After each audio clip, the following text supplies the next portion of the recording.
We'll stop. I apologize that my mouth and my voice don't always sync up. Something's wrong with my internet at my desk, so my apologies. But I can hear, and Cynthia's coming in pretty clear and fast on mine. So don't be disturbed if it looks like my mouth and voice aren't syncing together, because I can notice it right now when I'm looking at the screen. So today we're here with author Cynthia Tarr. Cynthia lives in Sonoma County, right up the coast from us. But she is a visitor of Marin. She uses Marin Library. So we're really excited to have Cynthia here. I wanted to first off to start talking about your background, Cynthia. So when I was doing research for the book after I found it, I discovered that you're a jazz musician. And this was really thrilling to me, someone who loves jazz. And so talk about well, before we jump into the book, let's talk about how your career to jazz started. And you still have a very active live career going on, even as you speak. So as an author, which is your first passion, music or writing? So wow, that's a really hard one. I think wow, that's so good. I think that singing is something that I'm known for, that I've done for a long time, and I think they have to take different places in my brain, sort of, because the writing I've always done.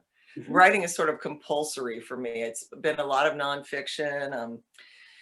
When I was a holistic counselor in LA, I wrote a kind of a funny self-help book, and I've always written, but Ruby's my first fiction, and she came in with a bang, and somewhere in the pipeline there are about 5 of them already. Not even about 5, there are 5.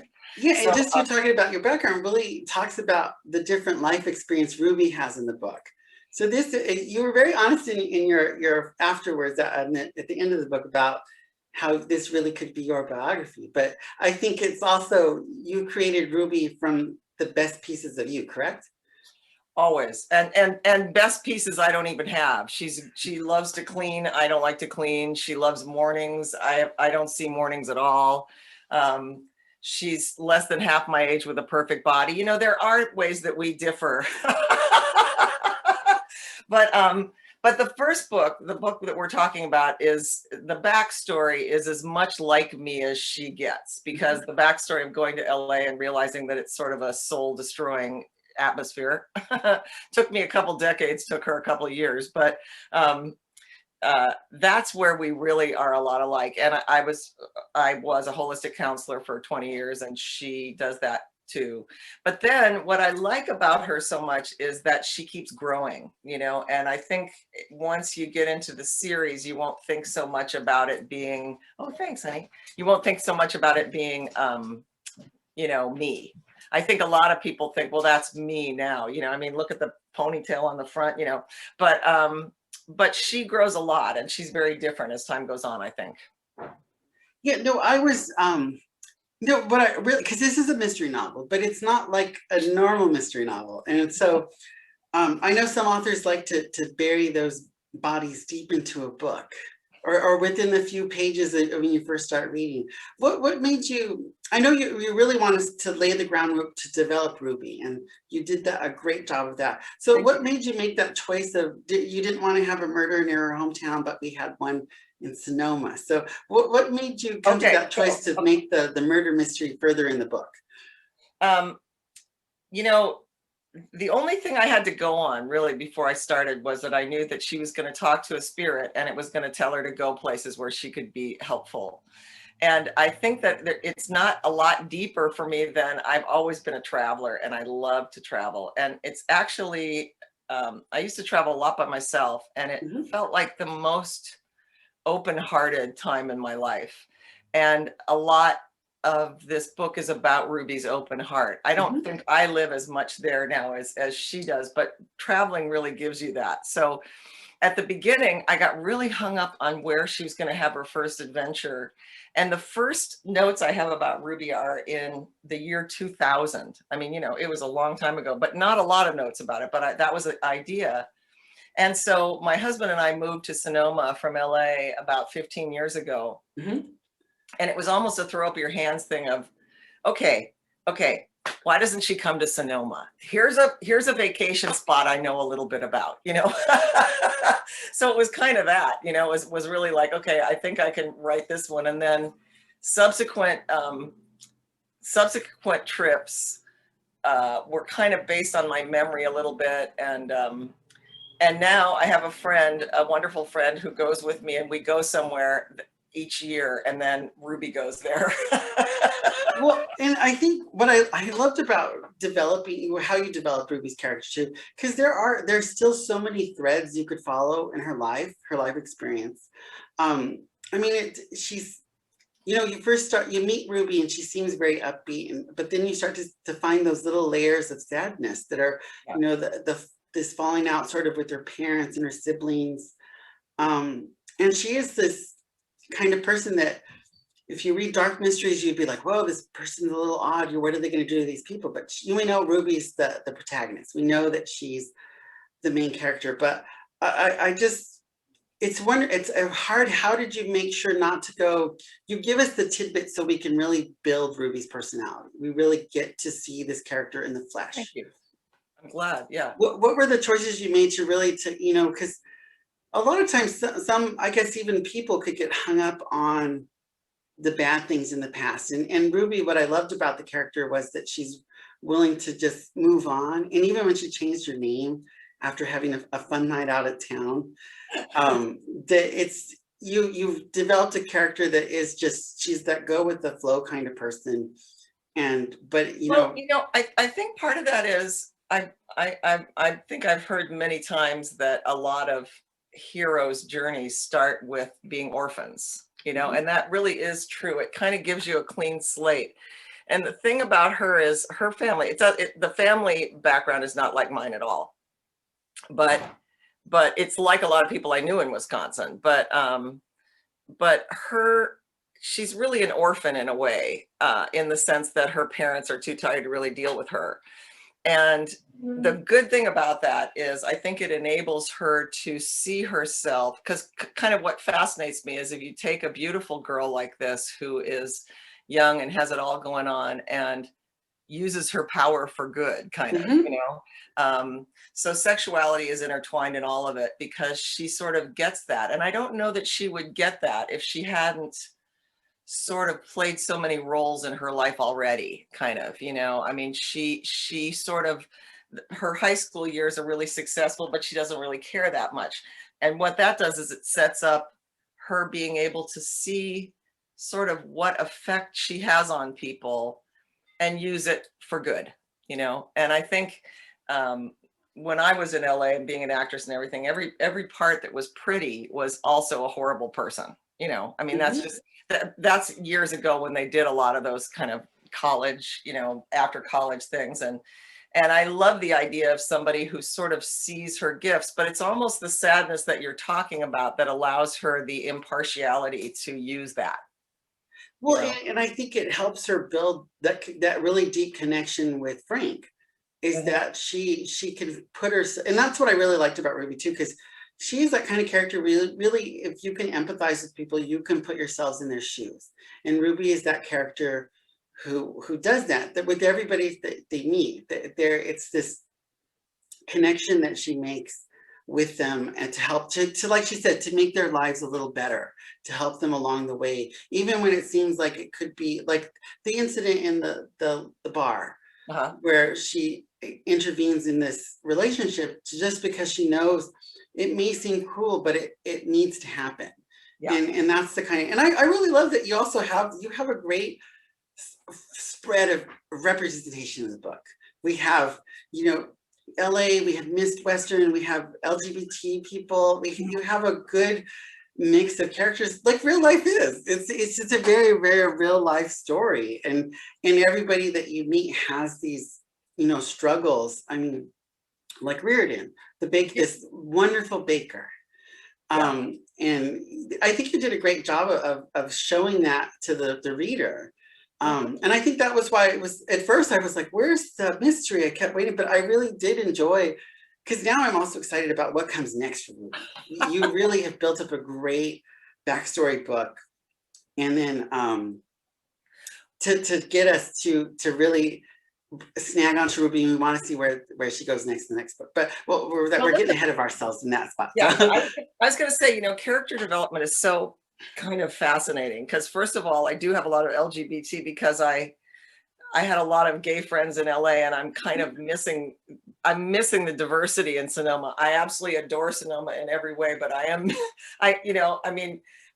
meet a gay guy in Sonoma and I just want to hug him, and that's really inappropriate and wrong, but I did have, LA is all diversity kind of, and it celebrates it. And I do kind of, that's maybe one tiny thing I miss about LA. But Riley, who's the lawyer who helps her a lot, is based on my best friend for many years, who sadly passed away. And I really just decided to use him because I wanted to still hear his voice kind of. Now, I don't know how much it's really my friend Byron's voice anymore, but I feel like it. But other people like Frank, sort of, it's such a wonderful thing writing. They just sort of pop up. And my husband was reading it and said, I really like Frank. Nothing's going to happen to Frank, is it? I said, well, no. And that's what, you're dreading, like, you're dreading that, because you start to build these relationships with Ruby and Frank, and then you're just, because he's elderly, he's been on his own, he's been down on his luck, and you're just like, oh, is something horrible going to happen to this poor guy? And then you put that, but you threw that in somewhere else in the book, but it still has a good, it's a good, Ruby's there at the right time to help families get back together. And that's what I loved about her. And as readers, as you pick up the book, you're really going to fall in love with this character. She does. Cynthia, you did a great job. I know, because as much as I was sort of thrown off by the mystery comes so later in the book, but once I got there, it was like, I really know Ruby now. I really know that this is a person who, yes, she has the willingness and the openness to hear Sam. And that was a twist on a different. I've never read a mystery like this, so you got me there. This is the first. But and I do like how you talk about it in the afterwards too, because having, and I think maybe that it just comes with holistic medicine, of your background in that, how that is a much more broader, open-minded philosophy, and that Ruby has that. She's not judging people. She's not. She's really not trying to hurt anybody. I mean, and you get that too with this, this sort of taboo-ish relationship that you've put her in. But it's also too, it's adults, and I think that's something that she comes to understand. The passion between adults is not bad. Age is in a certain level isn't bad. And right. Well, now that's a really interesting thing, because you're talking about the fact that she has a relationship with a younger man, and he definitely came in. I thought he was going to be a boy toy. I thought he was going to be there for a couple of minutes. And the minute he walked in, he was important. And I actually went, oh no, this is kind of a mess. Because, it's kind of, there's a little taboo thing to it. And it also makes everything she has to do for all of the books in the future have a conflict in them.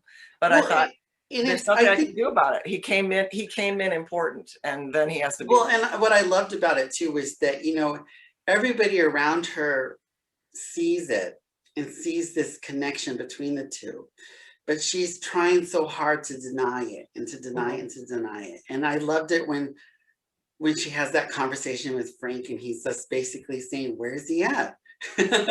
Why isn't he here? And it's like that right there opens it. But I think a lot of people who are older, who have relationships, or find it in meeting somebody, there's this whole idea of, cradle robber, cougars, that kind of, this negative thought of looking at people when there's an age gap. And I thought you handled this in a great way, because it is, at the very beginning, you're like, oh my God, is this, what is Cynthia writing about? What is she going to write about? And then when we finally we know how old he is and that he stayed an extra year in school, like that, okay, it's an adult. It's really an adult. It's not anything bad.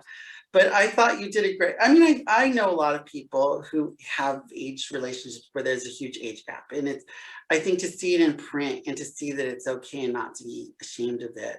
And you test Ruby with this as well, because it tests her how committed she's going to be to somebody. Yeah. When we know that, you know, because that was also the worry, is like, would Frank worry that, you know, this person walked into my life, would they just walk right back out? Yeah. And that's what you don't want to do. And you don't do that with Ruby. Ruby is this, she is this kind-hearted person that really is there to help people. And I love that about the book. And that's why I really am excited about what she does in the next one. So, but it's, so the mystery, you know, coming. The next one is important too. And by the way, the rest of them are going to be called Tuesdays in somewhere. So Tuesdays in Amsterdam is the next one. And we picked Amsterdam, honestly, because I was going to be in Amsterdam like the next month. I was going on this river cruise with my stepmom.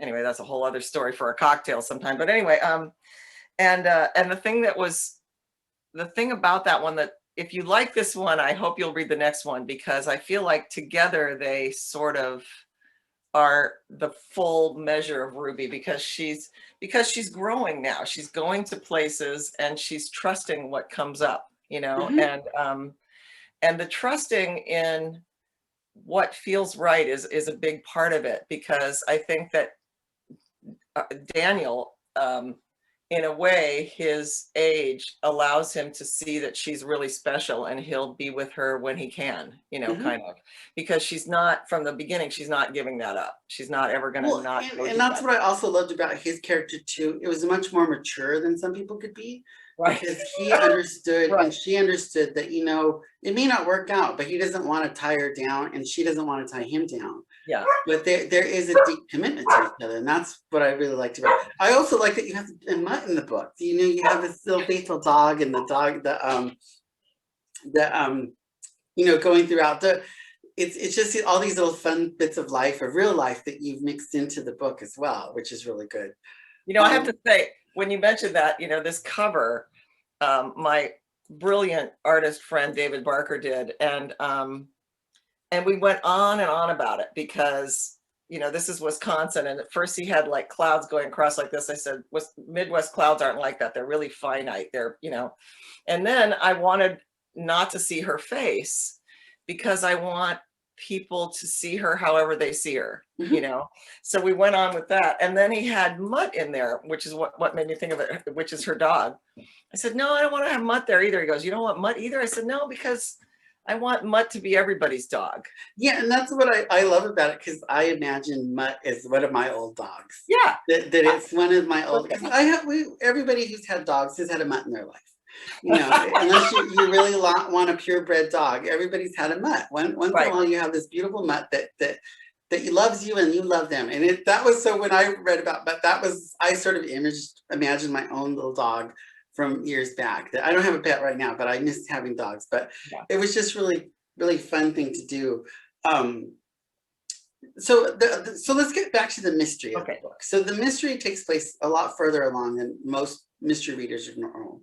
Do you read a lot of mystery books? Did you pattern yourself after one that you liked, and then a series that you favor? Or?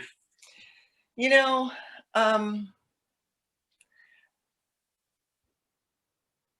well, one thing I know is I know that everybody around me here loves series, and I do too. I like the whole idea of that.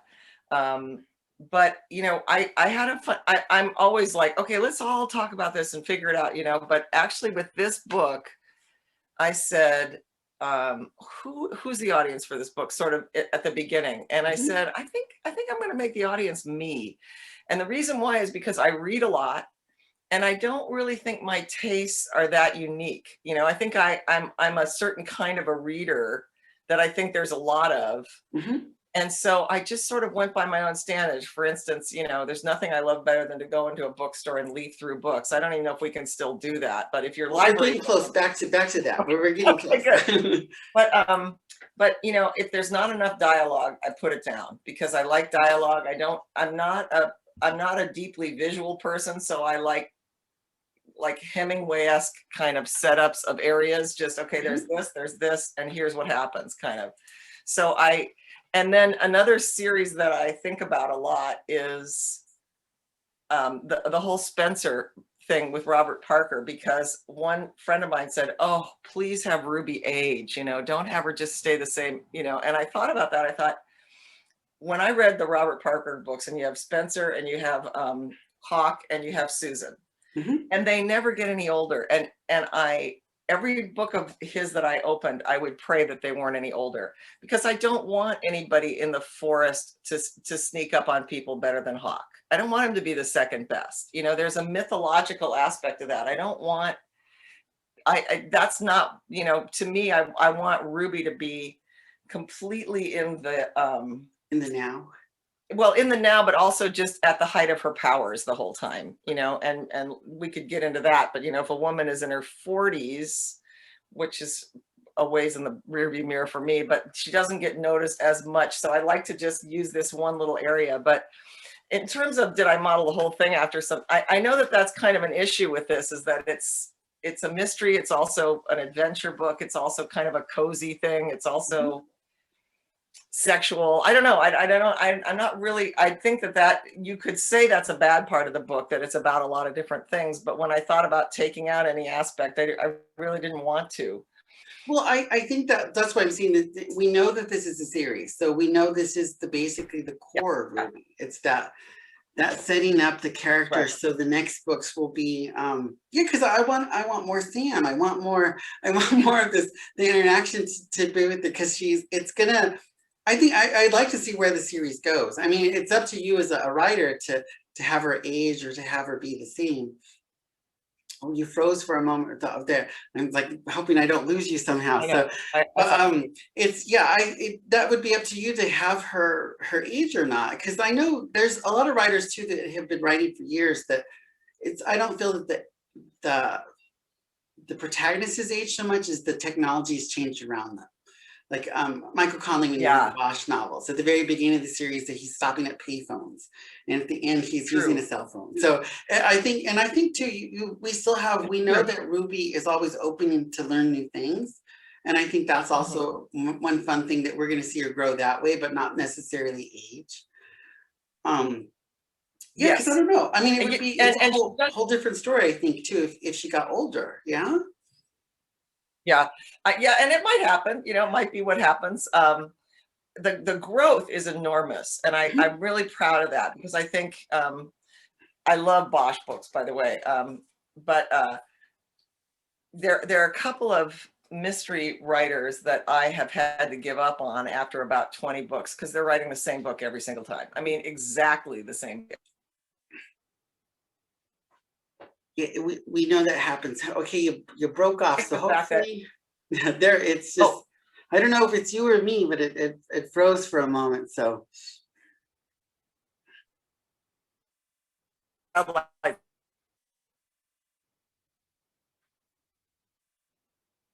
you getting a message of a connection error, or like a? I just switched my satellite, so I'm hoping this is a little. Okay, okay. It's just a moment here, but it's just So you're hoping that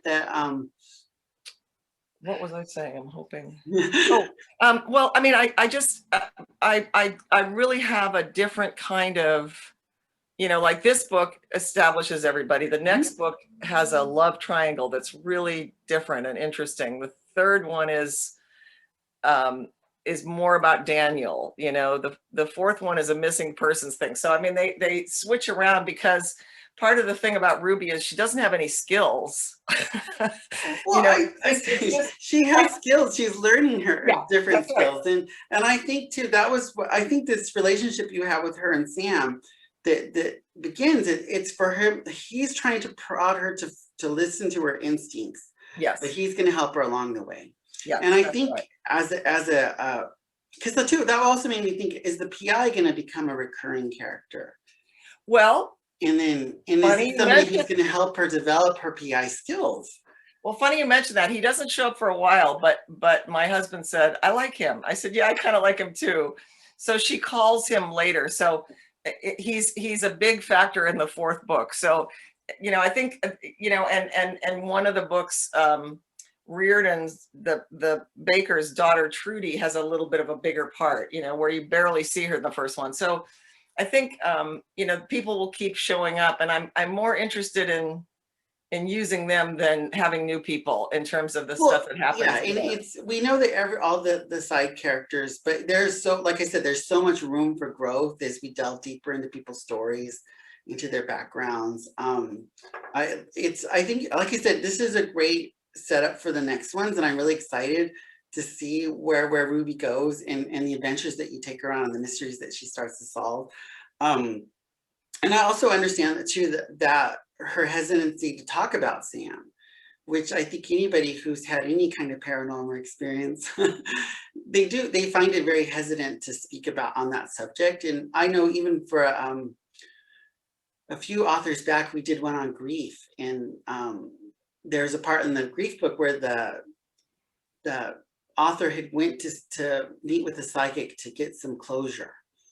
She was really worried about talking about that. And I told, that's not something to worry about. It's opening people's mind up to other things. And that's usually like when you do study holistic medicine, because you're learning all the ancient philosophies, it opens that up. And I thought that your Ruby's reluctance, I think, really would pair with anybody who's had that kind of experience. And I thought that was a really genuine experience. Right. And that's why also too, when you wrote about it a lot of people don't like to read the author notes and the things, but you got to read the author note. I mean, there's a little part where I love that you talked about that you loved, that you are bringing this to people's attention, and that it's not just some quirk, that it's, a thing, right. It's a real thing.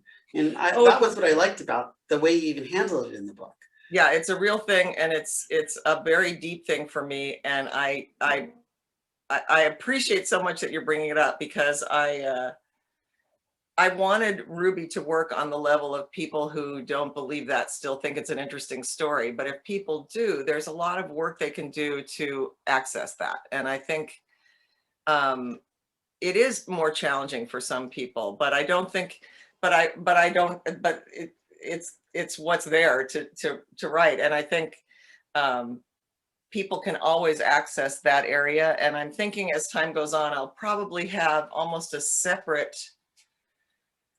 way to talk about that with people, that isn't part of the general Ruby stuff. But yes, I think there's an awful lot of people who've had paranormal experiences, and there's also a lot of people who live with that on a daily basis. I know that from my therapy clients back when, is that people had unbelievable gifts and they never talked about them. And it makes you think that the stats and stuff who say how many people kind of have had this kind of experience are X, but I think that stat, whatever it is way under the actual line. Yeah, because not everybody's going to report something, or they're just going to chalk it up to a coincidence, or they're just gonna turn it off and say, no, that did not happen. And and I think that because you really get that when she opens up to Riley and to what's his name? Shelby. Yeah, when she opens up about that, when she wants them, she really wants to tell them about it, but she also is really nervous about their reaction. Yeah. And I think even handled where Reardon is dealing with sexuality that she doesn't want to deal with. Mm-hmm. That you because something's up when Ruby first meets her. You get that inkling that Ruby sees something that you didn't see, and it wasn't what I thought it was going to be. So that's like, I was. Oh, I want to know what you thought it was going to be later. I was just like thinking it was something else, and I was like, oh no, that it went there, and it's I love that, because I think if people who've grown up in little towns and grown up in small places, it is so much harder for somebody to come out of the closet. Yeah. Oh yeah. To come and to be their true self. Yeah. And that was one thing that when that with Reardon, that is something that she struggles with, mm-hmm. and she's not sure about. And then to have somebody that like Ruby, who sort of, pushes her, but, is keeping her protected enough where to make sure that she still feels comfortable. And I thought that you did a great job for that. And I don't know if you have personal experiences where you've met people that are closeted like that, who are afraid to come out because they don't want things to be different than they were before. Yeah. And I think anybody who is LGBT, they have that challenge of, they don't know how people are going to react. Will they be accepted? And that's a powerful part of the book too. You have this really delicate way of showing how a friend can be supportive. Oh, And great. just being there. And I thought that was really good. Even when Ruby's trying to be helpful and she takes, she helps Reardon bust out of her shell, taking her to somewhere where far enough away that they could do something, but it wouldn't come back to haunt her if she changed her mind. And I thought that was a really great thing to read. I honestly, I don't think I've read that in any other book either. So that's what I really liked about. I just don't read. I haven't come across it. So I thought this was awesome. This was an awesome job of you talking about that having that experience, because yeah, I think there are people who will read the book who will identify, and there are people who will read the book who don't understand. But this gives them that avenue to get an understanding, to see how it is. And another thing about small towns is, yeah, to admit that you're gay or whatever would be, it feels really shocking because people play out their roles. But have you seen that TV show, We Are Here? No, I haven't seen that yet. I've heard about it. It's unbelievable. They'll go into like some tiny little town in Wyoming and do a drag show, and what I notice about it is, what I've taken from watching that, because I love it, is I love me a good drag queen. I'm just saying. But what I've taken from that is also, when something is so unbelievably different than that town, they sort of get it. It's kind of like, if you do something in a big city, all the prejudices, the opennesses and everything are already out there. But small towns, if you say, okay, this is my life now, maybe nobody will ever mention it, but nobody really has a preconceived notion about it either. So I mean, if Reardon never really finds somebody, I don't know if people would notice it, or if it would just always be secret, but it would just be for her, because. Well, and that's why I sort of hoping, like, where is this relationship, or at least a friendship with Claire, going to go? Is it going to go somewhere? I mean, because also too, I thought Claire was going to come help build the barn. She wanted to do woodworking, and I thought this is, Ruby found another person to help restore the house and restore this property. And so like I said, there's so many like little places you can turn off and tell stories in this first book. And that's why I love that you've built such a great, you've developed this guy. Like I keep saying that, I'm excited to see where Ruby goes and to see where you take her. And Claire may help build the barn, but the barn hasn't been rebuilt yet. Yeah, we're down the road a piece, and the barn has not been touched. So let me give you a moment. So if you want to do a quick reading out of the book, if you want to pick a chapter, and then we can talk some more after you. Okay, great. So what Franklin has been sort of saying is that this is a girl, Ruby, who grew up in Wisconsin, and she went to LA to sing and dance and act and all that stuff, and kind of got that wasn't really something she wanted to do. She wanted to leave, or she needed to leave. And this little town called Rural in Wisconsin has always kind of held her sway. So she packs up her dog Mutt, and they drive across country. And so now they're in Rural. Okay, so let's see where we start here. Let's start here. They reached Rural and stopped right in the tiny center of it. Even Mutt, who Ruby knew could find magic anywhere, jumped out of the car, barked, ran around in a little circle, stopped in his tracks, and wagged his tail as he looked up at Ruby.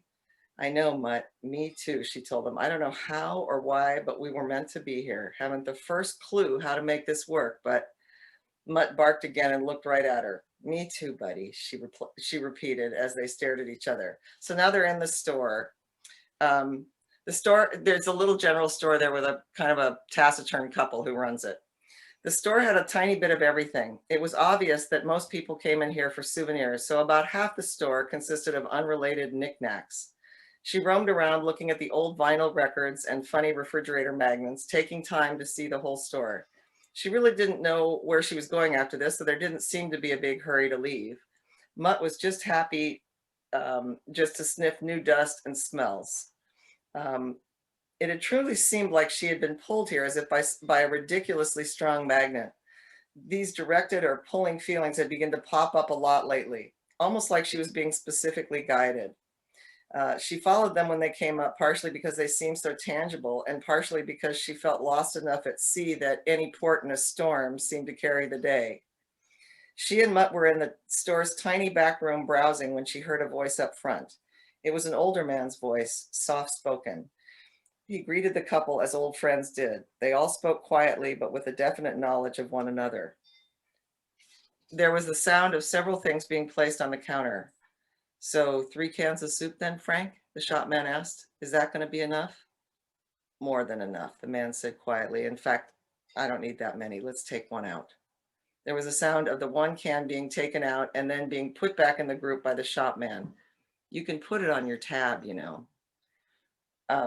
No, no more of that, Roger. My tab is too big already and completely unpayable. You and I both know that. Just the 2 soups." "But Frank," the shopman said with more emotion than Ruby had imagined she would see out of him. Frank was weary and couldn't argue anymore. "Please, Roger, if you have a bag, it's a long walk." And with that, he shuffled out the door. She waited until he was far enough away. Then she grabbed a couple of soup cans and put them on the counter with the dog food can. Thinking fast, she also grabbed some saltines. The shopman rang them up. It was clear that he knew what she was doing, and it was also clear that he didn't think it would work. All of this was done with no talking. As she paid, he finally spoke. 3 miles down the bridge. Good luck. I've tried," but he trailed off. "It can't hurt to try. But just in case I fail, could you take this for his account?" she said, handing him a 20. He smiled for the first time. Not a big smile. In fact, it would have been easy to miss, but Ruby was looking for it. She and Mutt sat in the car watching the man as he got smaller on the horizon. When she was sure he was getting to his destination, she started the car. She wasn't entirely sure what she would find. Was he in a shack or something? Who cared? This was clearly the next step, wherever it would lead. She drove slowly, but not stalker slowly. Her luck went up a tick as he turned into his driveway, making her timing work just right. She was surprised to see him moving towards a beautiful little home with a water wheel next to it, dried up but still pretty, with the top of a barn sticking up and back. As she continued to inspect it more closely, there was plenty to do to get this place back on its feet. In fact, the top of the barn looked like it might be leaning. He heard her pull in and turned. She knew she had to stop and get out quickly so he couldn't turn her away. "Stay here for now, Mutt, and keep your paws crossed." Mutt promptly sat down and crossed his paws. It was a little trick that she had taught him for luck when she was waiting to hear about parts and singing gigs. She didn't always get them, but when he did that, but his trick would always charm her all the same. Maybe it would work this time. "Pardon me," she spoke quickly to the man. "I know I'm doubtless intruding here, but I was in the store back there where you were, and you got soup, and it made me so nostalgic for the bean with bacon soup I had as a child. I used to live near here, and we always had it with saltines, and I haven't had it since. I bought some, but I don't have anywhere to cook it. Would it be possible for me to come in and eat my soup with you, or you could have some too, or I could pay you for the use of your stove?" She knew she'd gone too far, but had to get all the options out there. He looked at her dubiously, but not unkindly. There followed a Midwestern silent moment. It was long, and she knew she had to wait for his decision. Oddly, she could feel the sense growing in her mind that his decision was somehow incredibly important to her, to him, and their future. Finally, he appeared to give in. He laughed a quiet laugh and shrugged. "Well, young lady, it takes all kinds. Lucky for you, I'm free this afternoon, so why not?" As she followed him, she asked, "It's okay if the answer is no, but would you be all right if I brought my dog Mutt in? He won't disturb anything." He stopped, turned, and nodded. She went back and opened the car. Mutt bounded out, ran up to the man, and stopped, hoping to be petted by this new human. Tears sprang to the old man's eyes as he reached down and petted the dog. His gnarled hands seemed sure and familiar as he touched Mutt. "Great dog," he said with a smile. "What's his name?" "Mutt." He snorted. "That's the best you could come up with?" "Nah, but it stuck. Every time I tried something cuter, he didn't answer to it. So he's Mutt." "Well, welcome to my home, Mutt." As he and Mutt walked forward with Ruby in tow, she knew that the love affair between Mutt and Frank had just started. She was going to be relegated to excess baggage for the time being. "Fine with me," she muttered to herself. So in this, I'm curious to see if this is something that is a Midwestern trait. What? This openness to strangers. I mean, I guess I've lived in big cities too long that were not the most open to just someone coming up and talking to me. And I didn't know if that was just how most Midwesterners are, or is that? No, no, not at all. They're not open at all. In fact, when Cliff and I, my husband and I moved to Sonoma, I was kind of expecting that because I lived in the Midwest. I thought, well, it'll take a year and nobody will talk to us for a year. And then somebody will break the ice and talk to us, you know, which it didn't turn out to be at all. Sonoma was like a Hallmark movie, like, welcome. They were great. But no, the Midwest takes a long time. But I think one of the metaphysical things in here is if you just speak truth, people have to adjust to it. You know, I mean, if you just say, this is, you know, I mean, I think she just overwhelmed him. I don't know that he thought it was a good idea, but he had nothing else going on and said, okay, you know. Well, and it's the beginning of a great friendship between the two of them as well. And that's what I really like, because yeah, you're right. She sort of led to this moment in time, to be there at the right moment, to hear the conversation between Frank and the grocery store clerk. And you know, because we get the sense that rural is very small town, so that everybody really knows everybody. I mean, you don't go into a lot of depth of the town, but we get that it's a little tiny place, and everybody knows in a little tiny place. Everybody knows everybody. So I think that they're looking out for him, because I was worried too if people were thinking that, does Ruby have nefarious? But you never go down that path. We don't have the town busybody trying to stir up trouble, which is nice. Because yeah, you know, I think that she just doesn't get involved enough in the town for that to happen. You know, I think she makes that a point. Like when she works for Reardon, she works in the back. And you know, and also once she sort of starts to have therapy clients, it just makes it easier to not be involved in the town. Now I get her sort of peripherally involved in the town, but yeah, I mean, I thought I don't think I'm attracted to the busybody who talks about, because gosh, between Daniel and Frank, she's probably the talk of the town. well, and too, it also keeps it as a positive, because we know that Ruby's there to really make a difference, because she knows that, you know, she's gonna buy the house from him. She's gonna take it, but she also doesn't want to displace him. She wants to make sure that Frank is taken care of. And that was like this really great thing that comes out of their relationship, is that, you know, that Ruby is really she's looking out for Frank, and Frank's looking out for her.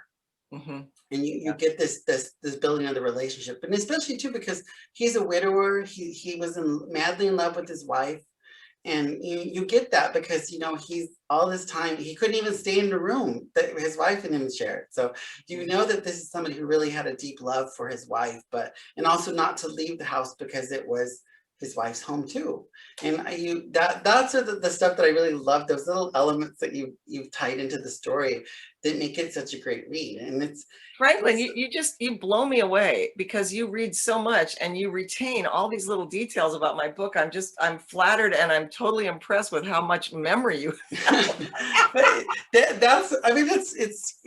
I want to interview. I want to know the little details and how these things work. And it's like, I think too, like you said, the only, I think, town interaction we get is from one of her clients that she's trying to help. And then the mother, and you realize why this poor girl needed help, because Ruby has that confrontation with the mother. And I think, you know, as somebody if someone was yelling at me, I'd probably yell right back at them. But Ruby handles that so well, better than I could imagine myself in that same situation, that she's able to not engage to a level to provoke this mother who's upset. Because the mother's missing the point. The mother's missing the point of why her daughter needed help and had to turn to someone else. And that's the part where I get these little parts that are just, there's these sad things that are in the book that Ruby's helping to write. And that's what, there's a lot of different little elements that, for someone who can feel the compassion for the characters and the characters in the book. Well, you've done a great job of showing us that sadness, but also how Ruby makes it better. And that's the same thing with the Shady Pines. With as somebody who's just recently rewatched The Golden Girls, I'm like, did you realize that you named it after the mother's rest home was called Shady Pines? No, I didn't know that. No, but I did come up to this area with my family like years ago, and did run into a woman like that who just made, I mean, it was a bed and breakfast, and every breakfast was like, maple encrusted sugar with cream on top of it, and you're just like, wow. Yeah, I think everybody's important, and I'm much more interested as a reader in people who have more layers to them. Like even the mother who yells at her about taking away her daughter, before you're finished with her, you see why the woman is in total grief, because that's more real to me. There's nothing that's a bigger turnoff to me in a book than someone who's just there as an archetype, and that's it. Just doesn't, it doesn't take you anywhere, and it's not true. We're all a combination of all those things. Well, and again, it gives you that thread that you can go back with the whole nother story to help resolve that conflict with this family, to go back deeper into their mystery of what happened between them. And I think that's what I do love the book, and I'm excited to see where Ruby goes. The mystery part too is that part of the book too is really just like, when you meet the main villain, you're just like, oh, this is this is a villain. This is the guy behind it all. But how does Ruby prove it? And how does Ruby save the other people around them? Because it is, I mean, I did feel a little let down that I didn't get more of that winery story, more of what sort of, I mean, we get a little bit of the outcome, but we didn't go into and I think that would be a whole different book too, to really go into the deep details of the crimes and the murder. We think it's murder because they're trying to pass it off as being a health issue, but Right. we know it's something nefarious that led to this thing. But and I don't want to give away the ending. People, you got to read the book because you got to find out what happens, because it's a good story, but it made me wonder why you didn't go so much deeper. But it's Ruby's on this short thing, and like, she gets there to help solve this crime, but then we have Dora, who has the relationship troubles. We have is it Maggie, or I'm like forgetting the name of the bed and breakfast owner. Oh, Dot. Dot's no. Sorry. No, Dot's the See, this is why I think you're so great, because you remember this stuff, and I can't even. Marge, isn't it Marge? I think it's Marge, who is the bed and breakfast owner, who has this, like, it's the great luck for Ruby to be there at the right time, to help prevent a tragedy, and that was what was really, because most, like, she has that thought of, should I open the door because the dog is scratching? Is the dog going to get away? Am I going to make Marge upset if I lose the dog? But when she opens the door, she discovers Marge has had an illness happen. Yeah. And getting that connection, and I mean too, that's it's just this wonderful thing that would it happen or wouldn't it happen? Would people in a bed and breakfast be, nice enough to help this poor person out to maintain and to do that, or would they just throw their hands up and leave? And that was one of my thoughts, is like, Ruby's helping to manage the people that were staying at the bed and breakfast. Yeah. Did someone just pack their bags up, not pay, and take off? And then you're like, or are the people that were the other people, because we knew there were other guests in the house, and the only guest that we really get the interaction with is Dora. Yeah. Because Dora does help to step up with that, with the running. Well, you're describing the dance though of she arrives somewhere and is open to what presents itself as being what she needs, and to do that you have to not know about the rest of the people in the B&B, because they would pull off of that trajectory. But in terms of going further with the story, I agree with you. I think the second one you'll like because it goes way into it. But yeah, I think the first one was kind of like her experiment of following Sam and doing, and just being open to what it is. Although we don't really know, and we never really know, because I like it that way, how much is Sam's direction and how much is hers. Because he brings her there to solve the thing of what happened to the vintner. But then when she sees how much the vintner's daughter is being taken advantage of, she jumps into that. And I don't know, to this moment, I don't know whether Sam had that in mind. And later he does stuff that's even more general in some of the stories, where he just sticks her somewhere where there's 3 different things going on and kind of sees what she'll be open to. Well, And and I feel that the character of Sam, he is that person that sort of, like he says, I'm there, I'm always with you, but it's at those moments when you're open enough to hear, and then the moments too where he can tug her in the direction, in the urgency, like to when she gets pulled away from the services to go overhear the talk and record it, because we know that she's wearing a wire. that we know. And at first I'm like, when did she turn this on? And then even when she's at the bar later on in the book, that we know that she has this wire, and then I had to actually go back. She's like, did something happen? Did I miss something? When I was like, when she runs out of the bar to go back to the PI, for a moment I thought, did I just miss something? What happened? Like, did I miss it? And I had to go back and like, no, she did. She just left him there cold and went to the car. And I thought, oh, good. That, like, because also too, you're rooting for Daniel. I'm rooting for Daniel in the back of my mind. Don't go too far. Don't cross that line, because then you have to go home and explain to the person you love that you messed up. And you got so close. I was like, oh my God, did Cynthia just go over that line? And I had to go back and reread that part of the book. Okay. If you thought that was close to the line, the second one, she goes way closer to the line. Okay. Yeah. This is, no, that's a hard thing. That's why when Daniel came in and he was important, I thought, man, this is going to be a complete ethical challenge all the way through.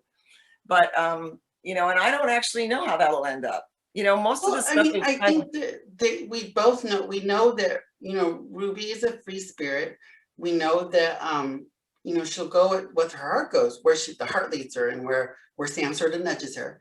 But we also know that Daniel's young, and we know that he does have this passion for her. But we know that Daniel's young. We don't know what's going to happen, and I think you leave a lot of this stuff open, because you, like I said, you have so many little threads that you could take. You could have 20 books in the series, and I'm expecting to read several of them. So I see how long you can take Ruby and the adventures you take her on. But we're almost out of time. But I also want to talk to you about, because you're a live performer, you're getting back into the scene of performing live again. And when I said the follow-up email, you'll have a link to Cynthia's website, because I was really delighted when I first looked you up that you're a jazz singer and you're a singer, and you have a band and you have concerts. So it's like, I know you're working on book 2, because we get a little snippet in this one, and it sounds like you have outlines for a lot of books. Yeah. But how are you balancing your music career, your podcasting, your all the other things that you do around your writing career? How are you balancing that? But where can someone come watch you in the near future live? I've always been a singer, and I've done that for years and years, and I did it a lot more in LA. And then when I came here, we left LA to leave LA. We didn't know, we kind of looked around and we knew we needed to be somewhere we could drive back to LA in a day. And then, Cliff said, well, I think we could probably get a gig here. I think we could probably get a gig here, just playing at a pizza parlor or something. And that really appealed to me. I was like, yeah, that would be great. Well, it turned out I came here, and there was a little place called Olive and Vine. And a guy that I knew, a guy that I went out with half my life ago, had moved here earlier. And that was another thing that affected both Cliff and I, because he was so happy. And he was singing at this little place, Olive and Vine, and I came by and I sat in and sang with him. And then the owner said, well, would you want to be here once a month? And I said, yeah. And so we started doing that. And we did that for about the first 4 or 5 years that we were here. And it was great, because we built up a lot of, following and all that. And then meanwhile, I was starting teaching voice. Based from that, it all sort of unfolded from itself. And I'm the head of the music department at the community center in Sonoma. And so I have, a full slate of voice students, and we also have performance workshops and recitals and kitchen concerts and a whole bunch of stuff. And this is, it's a wonderful aspect of the COVID thing for me, is that I knew that I was doing too much and that I was really gonna, like, I knew that I had too much on my plate, and then suddenly, you know, over half of it's taken away. I still Zoom, you know, teach Mhm. students and stuff. But in the meantime, I perform, um, you know, it's been a couple times a year. One of the wonderful, funny ways that I perform here is that when I was in high school, to get into the choir, you had to sing the Star Spangled Banner, and I just totally blew it because it was way too wide and my range didn't work on it. And when I got here, it's a long story, but I started to sing the anthem and everybody really liked it. And so I became like the anthem woman here. I sang the national anthem for like all the parades and all the big, you know, citywide things. But I still perform here, and I usually do it at the community center. I've got a great group of guys. Oh my gosh, you know, Cliff is a bass player, my husband, and he um, found some really great guys. They all teach at Sonoma State, and really incredible players. So that's been a great thing. I haven't performed in a long time now because of, you know, sheltering, but I like doing it. And then it was hard because I performed all my life, but all of a sudden I would do a show and there would be, you know, 70 people in the audience and 40 of them were my students or had been my students or whatever. And I thought, oh man, I have to personify everything I'm teaching now, you know, but I, you know, I still love to perform, and I get something different out of it all the time now. I do a lot more of my own stuff that I always wrote for a lot of other singers and didn't do. And so I like doing it. I don't do it near as much as I used to. Well, I think as things get back to normal and the world reopens, you'll probably be out there again. And then I can't wait to, when your next book comes out, I'm hoping to have you live in person here at the Oh, Larkspur good. Library to talk and meet people. And but thank you again, Cynthia, for joining us today. Oh, wait, I gotta tell you, the second book, she sings the whole time. So Oh, good. That's awesome. Because I know that she sings in this. There was even one song, "The Pennies from Heaven," when I had to look at because I haven't heard it since I was a little kid. So I love that you put music titles, and I love that in books because if I haven't heard it before, I'll go find the song so I can hear it too. And do you know what's so horrible about that is I had lyrics. I mean, I've had lyrics all the way through, and you can't use lyrics. yeah, you got to be careful. It's really careful for writers to make sure that if you're going to put a song in a book, it needs to be out of copyright. So otherwise, you can just out of copyright starts to be like 80, 90 years. Yeah, so you can use all the Victorian songs now in your books, but not that. You can say the title. That's all you can do. Yeah, but just having the title there to get that in your head, and that's what, like, when I got to the Pennies from Heaven one, I hadn't heard that for a while, and there are so many different variations of it. So I was just fun to hear the song, and I keep doing that, keep throwing in those threads of sound, of music, so we can go and listen to it, because it sort of adds to the richness of the story and sort of makes it more alive for people. But I thank you again, Cynthia, for being here today. I'm so excited that your book is being added to our collection. And for those watching, you can, I'll put links in the follow-up email, but you can find her book on Amazon under Ruby, and then just look for Cynthia Tarr and you'll find it. Or go to your local bookstores and ask them to order it for you. So, and I thank you again, Cynthia, for joining us today. I can't wait to meet you in person live, and maybe we'll pop in to hear you sing. So I'm looking forward to this. So. Franklin, this is the start of a great friendship. I can tell. This has been a complete pleasure. You're a doll. Thank you. And again, we'll see you guys next time. And thank you everybody for joining us. So thank you, Cynthia. You have a great holiday weekend, and we'll talk soon. So okay. Bye.